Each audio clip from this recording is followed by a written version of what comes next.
Right, so yeah, so here we go with the full Focus. As I said, brought it from an auction, sold as seen. Like I said before, the car looked absolutely fine. It weren't showing no signs of any problems or anything like that.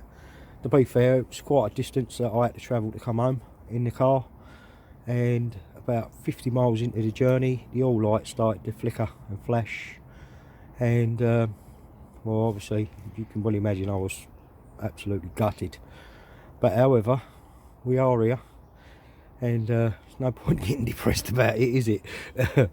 You just, this is the nature of the beast. Unfortunately, in the car game, this is the nature of the beast. You're gonna get this happen to you. But luckily, I bought the car for sensible money, and it is a very, very clean car. So we'll see how we go with it. Anyway, like I said in the previous video, I've got someone who wants it, so I just got to make sure it's 100% right before I let it go out the door. Really, I mean, to be fair, I probably could have knocked the light off in some way if I wanted to and stuck it back through the auctions, but that ain't my game. There's plenty out there that will do it, but not me. If I can't be honest and truthful about a car, then you know what, I'd rather take it down a scrap yard and scrap it, because you know what, it doesn't hurt to have a moral compass anyway. Getting a bit deep again. So okay, right, part 2 of the video really. So I've got to get the sump off, and first thing I need to do is these 2 bolts got to come out with 8mm. And you've got a 10mm bolt there. There's another 10mm bolt just down here, and another little 10mm bolt just there. And then you've got to follow this round, which is the sensor. And if you just look just down there, I don't know if you can see it, but there, that one, you disconnect that, and then basically what happens is this front part comes off, and then you slide heat shield across through there, and then what I'll probably do is wrap it up, put it out of the way, and then I do believe just behind is 2 more 10mm bolts for this part of the heat shield here. It's a 10mm bolt there, 10mm bolt there, and then behind here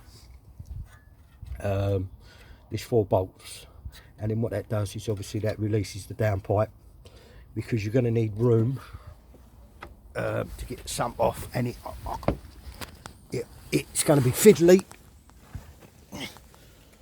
There's a sump there, so we've got to get that downpipe down. So there's 2 13mm bolts there, releases that bracket, and then the power steering pump, there's 3 bolts on here. There's one there, and then I can't remember where it is. There's one at the other side, I believe. There's one on the other side, and then you got to move this. Power steering pump out of the way, and then you've got your bolts. I don't know if you see up here. There, you got your bolts around the sump. I know there's a couple of bolts in the back here that there's 2 13mm bolts just in here that has to come out, and then the bolts around the sump. And I can tell you now, it's a bit fiddly, but just a quick update really. So this is the downpipe here. There's 4 bolts on there, one there, and then obviously them bits that go around there, which are 10mm bolts. And you've got the O2 sensor, which is there.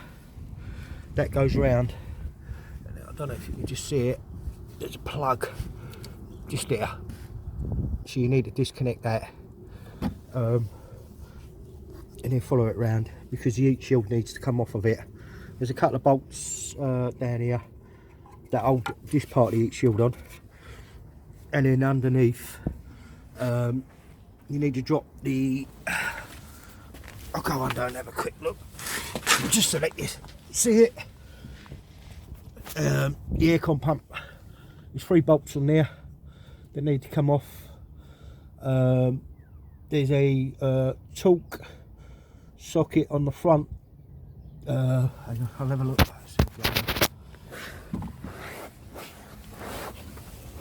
Just up over here, the drive belt has to come off for the air conditioning pump, and then obviously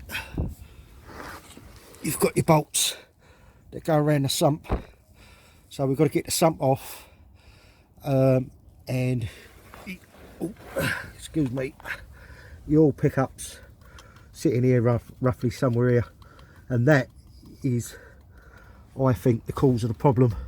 There's only one other video on YouTube that explains it. There's a young lad, he's helped me right out, because I'll tell you now, I wouldn't have known what to do if it weren't for watching that video, and he's the only one on there that explains. But his one was a bit ropey, so hopefully my one's not going to be. But anyway, well, I'll get back to you once I've got the sump off, and then we'll get the oil pump off and have a quick look. Right, so I've got the oil pump out. And lo and behold, if you look in there, look at that. That is block solid. That should be just a clean gauze. Oh look, all pissing out. But anyway, so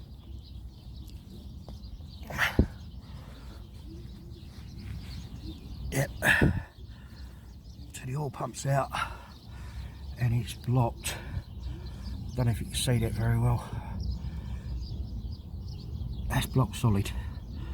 Well, I wouldn't say it was solid, but it definitely ain't doing no good. I have got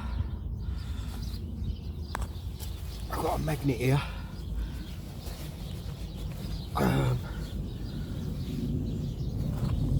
Really, we need to check. What I need to check is if there's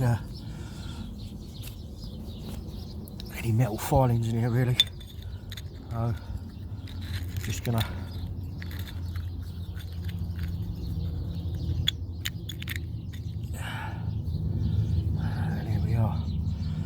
actually not too bad so far. That is soft. So we're just gonna clean it out, give it a good wash out, and that is just pure, literally, that is gunk. That is gunk. It's a little bit gritty, but I think we're going to be alright, but it's not good, really. But to be fair, once it's all done, it should be alright. Now, I don't know whether this is actually a fault with these cars, but my guess is that the car was never serviced regular, and that's what you got for your problems. So, word to the wise, if you've got a lateish car, especially an EcoBoost, my advice is make sure and get it serviced regular, because otherwise, I mean, we got lucky with this car, because I think once this is all cleaned, it's got some fresh oil in and a new oil filter, it's going to be absolutely fine. However, if you hadn't have done that, right, it's just bad news, isn't it? So there you go. We're going to give it a clean out, and then I'll do a little video once I've cleaned it.